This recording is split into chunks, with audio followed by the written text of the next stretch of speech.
Hello everyone, this is Ram from state academy. आज मैं आपको मेरे संग की औरतें जो चैप्टर है 2 पार्ट 2 जिसकी लेखिका है मृदुला गर्ग। आज हम आपको इसके एमसीक्यू क्वेश्चंस कराएंगे। तो स्टार्ट करते हैं क्वेश्चन नंबर 1 से। मेरे संग की औरतें पाठ की लेखिका कौन है? महादेवी वर्मा, मृत भंडारी, मृदुला गर्ग। तो आंसर है बी, मृदुला गर्ग। और नेक्स्ट क्वेश्चन करते हैं। मेरे संग की औरतें पाठ के आधार पर बताइए कि कैसे इंसानों को श्रद्धा भाव से देखा जाता है। धनी व्यक्तियों को तो ये गलत है, देश प्रेमियों को ये बिल्कुल सही आंसर है।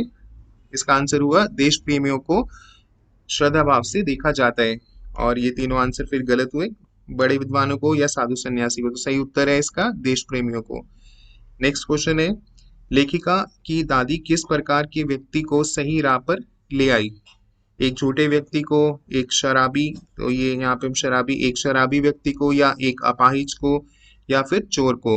और इसका सही उत्तर है चोर को। जब लेखिका की दादी ने देखा कि उनके कमरे में कोई घुस आया, वो तो चोर था, तो उन्होंने उस चोर को पानी पिलाया एक लोटे में और उसी लोटे से पानी पिया। ये देखकर चोर जो था वो बहुत ही हैरान हो गया और उसका मन बदल गया और उसने चोरी करना छोड़ दिया और बाद में वो खेती करने भी लगा। तो लेखिका की दादी ने एक चोर को सही राह पर ला दिया सहजतापूर्ण। आप किसी को भी सहजतापूर्ण आप किस सही राह पर ला सकते हैं, ये उन्होंने करके दिखाया।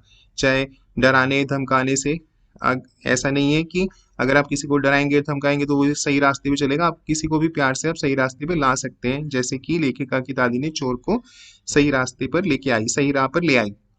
अब आते हैं प्रश्न 4। लेखिका की पर दादी ने पौतू से पहले बच्चे के रूप में लड़की होने की मन्नत क्यों मांगी?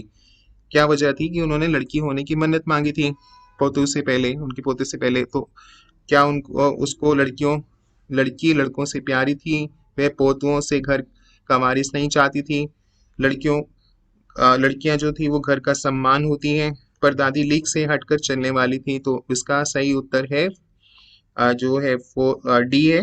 पर दादी जो थी वो लीक से हटकर चलने वाली महिला थी, तो उन्होंने लड़की की मन्नत मांगी थी इसलिए। और अब आते हैं, लेखिका की नानी ने अपनी पुत्री की शादी किससे करानी चाहिए? एक उद्योगपति से, या स्वतंत्रता सेनानी उच्च अधिकारी से, या एक डॉक्टर से? तो इसका सही उत्तर है सी, एक स्वतंत्रता सेनानी से, क्योंकि वो स्वतंत्रता सेनानियों की जो रिस्पेक्ट वो बहुत ज्यादा करती थी, उनका सम्मान करती थी और वो चाहती थी कि उनकी पुत्री की शादी जो है वो एक स्वतंत्रता सेनानी से ही हो। और अब आते हैं प्रश्न 6 पे। मेरे संग की औरतें पाठ में लेखिका की परदादी ने ऐसी कौन सी बात कह दी थी जिससे सुनकर सभी हैरान हो गए? और अभी हमने इसके बारे में पढ़ा भी है पिछले प्रश्न में ही, कि उन्होंने एक ऐसी मन्नत मांगी थी कि वो उनकी मन्नत सुनकर सभी हैरान हो गए। तो वो मन्नत क्या थी?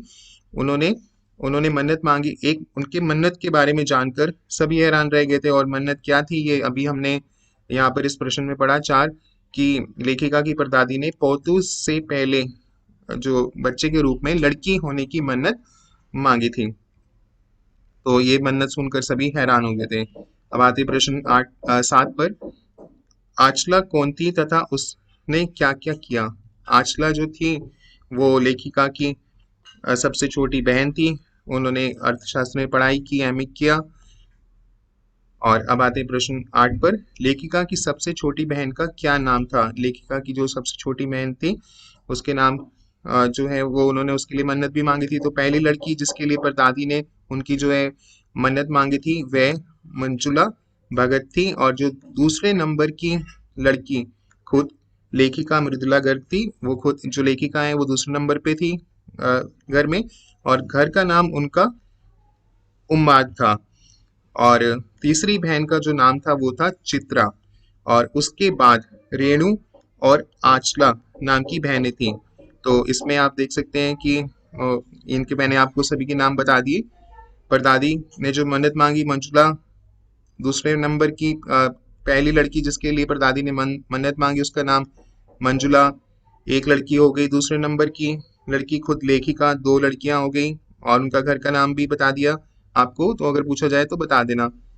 और तीसरे नंबर की बहन जो थी लड़की वो थी चित्रा, तो तीन। और उसके बाद रेणु और आंचला। अगर ये प्रश्न आता है कि कितनी बहनें थी? तो 5 बहनें हैं। उनके नाम क्या हैं? तो उनके नाम आपको इसमें इस प्रश्न में ही आपको मिल रहे हैं। जो मंजुला भगत, लेखिका जो खुद थी, मृदुला गर्ग, और तीसरी बहन चित्रा, और उसके बाद रेणु और आंचला। तो इसमें आपको कई और भी प्रश्न हैं जिनके उत्तर इसी में ही है, तो आप इसे अच्छे से कर लेना। अब आते हैं प्रश्न 9 पे। मेरे संग की औरतें पाठ की लेखिका ने स्कूल कहाँ पर खोला? वो शिक्षा के प्रति काफी जागरूक थी, तो वो चाहती थी कि शिक्षा जो है वो हर बच्चे को मिले। शिक्षा का अधिकार जो है वो जन्म सिद्ध अधिकार है।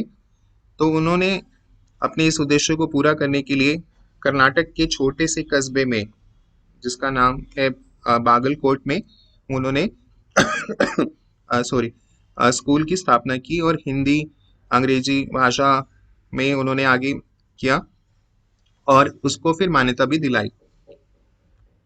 और क्रिश्चियन स्टूडेंट्स जो थे वो कम थे, उसके बावजूद भी वहां पर उन्होंने स्कूल की शुरुआत की। अब आते प्रश्न 10 पे। यह पाठ किस विषय पर केंद्रित है? और इसका उत्तर बहुत ही आसान है कि परंपरागत तरीके से जीते हुए भी लीक से हटकर कुछ लोग परंपरागत जीते रहते से जीते हैं, यानी जो सदियों से चला आ रहे हैं वो उसी को ही आगे मानते रहते हैं। पर कुछ लोग ऐसे नहीं होते, जैसे लेखिका की दादी, तो वो परंपरागत तरीके से जीते हुए भी वैसे तो वो रहती हैं जैसे ट्रेडिशनली रहती थी, साथ साथ वो उनकी जो सोच थी वो लीक से हट के थी, यानी लाइन से वो हट के काम करती थी। वो लीक से हटकर जिया करती थी। तो इस तरह से आप इस पाठ का विषय आप केंद्रित कर सकते हैं, परंपरागत तरीके से जीते हुए भी लीक से हटकर कैसे जिया जा सकता है। तो इस तरह से आप उसका उत्तर दे सकते हैं। तो आज हमने आपको कुछ प्रश्न कराए, और एक और बात मैं इसमें से बताता हूँ, यह पाठ ऐसी औरतों पर केंद्रित है। और एक और प्रश्न कर लेते हैं, यह पाठ किस शैली में है? यह पाठ एक नए प्रकार की शैली में लिखा हुआ है।